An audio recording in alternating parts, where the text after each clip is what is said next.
Hello, dear friends and companions of the channel. Tonight, I want to take you on a journey with one of the most famous, yet simple, but deeply profound stories by Maxim Gorky. A story called 26 Men and a Girl.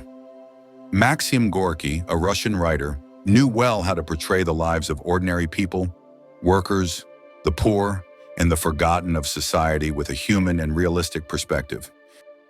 He did not describe kings, rulers, or great figures. Instead, he turned to people who, at first glance, might seem small, but within them carried struggles, hopes, regrets, and humanity. This story is exactly of that kind. It has no castles, no commanders, and no heroes. Only 26 men, and a woman whose arrival disrupts their monotonous and exhausting lives. Let me first take you to the setting of the story. Imagine an old workshop somewhere on the edge of the city. Harsh and exhausting labor, the smell of sweat, the smell of dry bread, and walls made of nothing more than clay and mud. 26 men live and work in this workshop. Rough men with calloused hands, dirty and worn-out clothes, and faces marked deeply by years of hard work and sleepless nights. Their lives are repetitive. Work in the morning, work at noon, sleep at night. No entertainment, no hope, and no light in their days.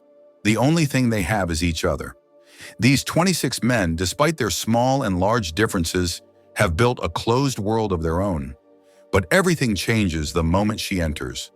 The woman Gorky calls the mistress. The mistress is no ordinary woman. She has neither wealth nor position, but her beauty and femininity carry a powerful presence. She is a woman who, with a smile, can brighten the men's world, and with her silence, can burn them in the fire of longing and doubt. When she first entered their group, every gaze stopped. A brief silence filled the space, as if time itself had frozen. Men who for years had only seen work, sweat, mud, and struggle, now faced something unfamiliar yet fascinating. A beautiful woman, a different woman, a woman who could find a place in their imaginations. At that moment, each man reacted differently. One lowered his head, unable to look. Another stared foolishly into her eyes. A third shrugged, pretending not to care. But inside, they all shared the same thing. A flame was lit. Perhaps none of them had felt something like this for years. In their gray and lifeless existence, the arrival of this woman was like a spark in the darkness. Slowly, conversations began. One man with a trembling voice said, Well, it seems our workshop is brighter today." Laughter erupted from another corner. "Careful, friend. This is a place for work, not romance." Yet even that laughter was just a cover for what they all felt: excitement and attraction. The woman, the mistress, sat calmly. She knew very well what her presence had done. She gave a small smile, a smile that meant far more to the men than a simple gesture. Each of them thought the smile was meant for him alone. From that day on, the atmosphere in the workshop changed. Life was no longer the same dull routine. Every day was now filled with anticipation. Will she come today? Will she look at me or at someone else? Will she speak to me? These questions occupied the minds of the 26 men. Work no longer mattered as much. Fatigue seemed lighter, because the thought of her gave sweetness to their days. But at the same time, something dangerous began to grow. Jealousy, rivalry, and the desire to possess. Here lies the strength of Gorky's story. He shows how a woman, merely by her presence, can expose the inner worlds of men. One thought, if she chooses me, maybe my life will change. Another, I am the strongest, so I deserve her. A third felt, no, she belongs to no one. She must remain free. From the day the mistress entered, nothing was the same. The 26 men who had worked side by side for years were no longer the brothers they once were. Before, their lives were simple: work, dry bread, sometimes a joke or laughter. But now, silences grew heavier, glances were filled with hidden meaning, and hearts were restless. Each man built his own story in which the mistress played the leading role. At night, when the day's work ended and the men sat together in the workshop, whispers began. One said quietly, Did you see how she looked at me today? That smile was for me. Another scoffed, no, you're wrong. She sat next to me. She clearly likes me. A third, usually silent, muttered, maybe none of us matter. Maybe she's just playing with us. These simple talks were like seeds planted in their hearts. But what did the mistress do? She offered no clear promises, no obvious tricks. Her only power was her presence. Sometimes she exchanged a few extra words with one man, filling him with hope. Sometimes she laughed more with another, igniting jealousy in the rest. Yet none were certain. None knew what truly lay in her heart. That uncertainty itself fanned the fire even more, leaving them restless. Work was no longer the same. When 26 men labored from morning to night with scythes, hammers, and shovels, their thoughts were elsewhere. A single careless moment could drop a tool or cause a wound. Fatigue was no longer physical. It came from within, from waiting, from rivalry, from endless imagination. Even dry bread lost its taste. One sighed, if only she had spoken more to me today. Another chewed angrily. Gradually, jealousy no longer stayed hidden. Two men quarreled over a single glance. One shoved another, shouting, leave her alone! She isn't yours!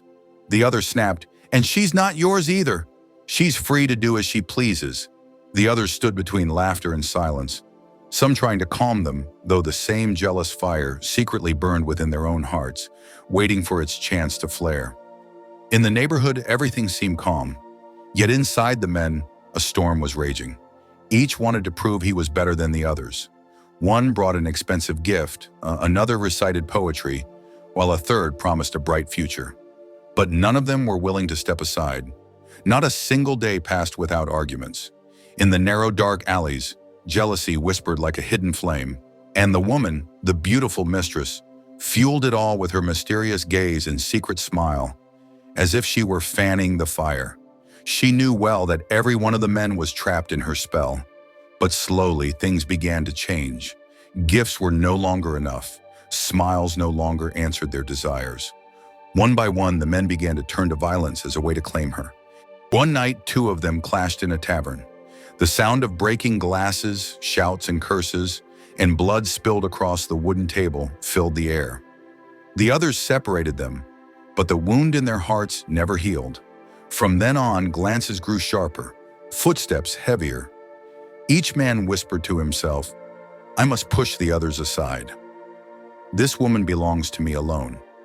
And the mistress, silent, kept watching. Sometimes she smiled, sometimes she turned her eyes away, as if unaware of the fire she had ignited among them. Yet the truth was, she knew better than anyone what was happening. With every passing day, rivalry turned into open hostility. Each time they sat together, the shadow of doubt and resentment moved among them. It was as though they all sensed the same truth. The end of this story could be nothing but disaster. The bonds of brotherhood that once tied them were now broken. What began as desire had grown into jealousy, rivalry, and hatred. In their silent war for a woman's smile, they were no longer companions but enemies walking toward an inevitable tragedy. Days passed, and the rivalry among the men became unbearable. What had first seemed like a simple game of love had now turned into a silent battlefield. 26 men who once laughed together and shared their bread had become bitter enemies. In their hearts, each saw the other as a threat. Affection gave way to hatred, and bonds of brotherhood were broken forever. And the mistress? She too had grown weary of the game. Her smiles lost their warmth, her eyes no longer held the same sparkle. She seemed to understand now that their passion was not born of love, but of control and possession. Then came the day when everything collapsed. The men stood against each other, insults turned to blows, and blows to blood, staining their world. Amid the chaos, the mistress looked at the 26 men who had lost their humanity for her. A horror filled her heart, deeper than anything she had ever known. In heavy silence, she left the neighborhood. Without farewell, without looking back, she walked away. As if she too understood that in this cruel game, there could never be a winner, only ruins left behind. When she was gone, the men remained, hearts burned, spirits wounded. They had lost the mistress, but more than that, they had lost their brotherhood and friendship. Each in his solitude realized how pointless the struggle had been, how meaningless the fight for something that could never truly belong to them. The bitter truth dawned. They had destroyed themselves chasing an illusion. 26 Men and a Mistress is not merely a love story, it is a mirror held before us. It reminds us that love, when transformed into rivalry and possession, becomes destructive. It can turn the strongest bonds into enmity and the closest companionship into loneliness.